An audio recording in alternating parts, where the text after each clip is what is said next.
اور نوح کی طرف وحی کی گئی کہ تمہاری قوم میں جو لوگ ایمان لا چکے ان کے سوا اور کوئی ایمان نہیں لائے گا، تو جو کام یہ کر رہے ہیں ان کی وجہ سے غم نہ کھاؤ، اور ایک کشتی ہمارے حکم سے ہمارے سامنے بناؤ، اور جو لوگ ظالم ہیں ان کے بارے میں مجھ سے کچھ نہ کہنا، کیونکہ وہ ضرور غرق کر دیے جائیں گے۔ اور نوح نے کشتی بنانا شروع کر دی، اور جب ان کی قوم کے سردار ان کے پاس سے گزرتے تو ان سے تمسخر کرتے۔ وہ کہتے کہ اگر تم ہم سے تمسخر کرتے ہو تو جس طرح تم ہم سے تمسخر کرتے ہو اسی طرح ایک وقت ہم بھی تم سے تمسخر کریں گے، اور تم کو جلد معلوم ہو جائے گا کہ کس پر عذاب آتا ہے جو اسے رسوا کرے گا، اور کس پر ہمیشہ کا عذاب نازل ہوتا ہے۔ یہاں تک کہ جب ہمارا حکم آ پہنچا اور تنور جوش مارنے لگا تو ہم نے نوح کو حکم دیا کہ ہر قسم کے پالتو جانوروں میں سے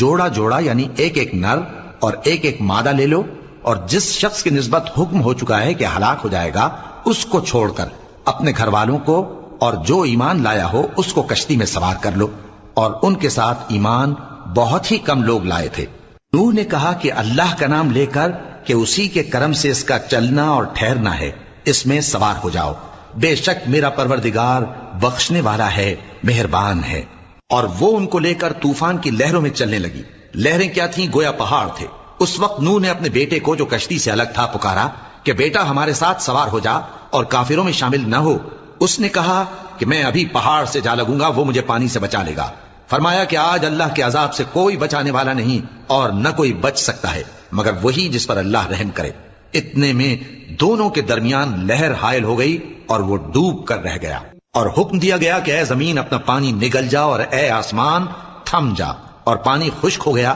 اور کام تمام کر دیا گیا، اور کشتی کوہ جودی پر جا ٹھہری، اور کہہ دیا گیا کہ بے انصاف لوگوں پر لعنت۔ اور نوح نے اپنے پروردگار کو پکارا اور کہا کہ پروردگار میرا بیٹا بھی میرے گھر والوں میں ہے، تو اس کو بھی نجات دے، تیرا وعدہ سچا ہے اور تو بہترین حاکم ہے۔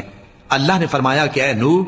وہ تیرے گھر والوں میں نہیں ہے، وہ تو سراسر بد عمل ہے، تو جس چیز کی تم کو حقیقت معلوم نہیں اس کے بارے میں مجھ سے درخواست ہی نہ کرو، اور میں تم کو نصیحت کرتا ہوں کہ نادان نہ بنو۔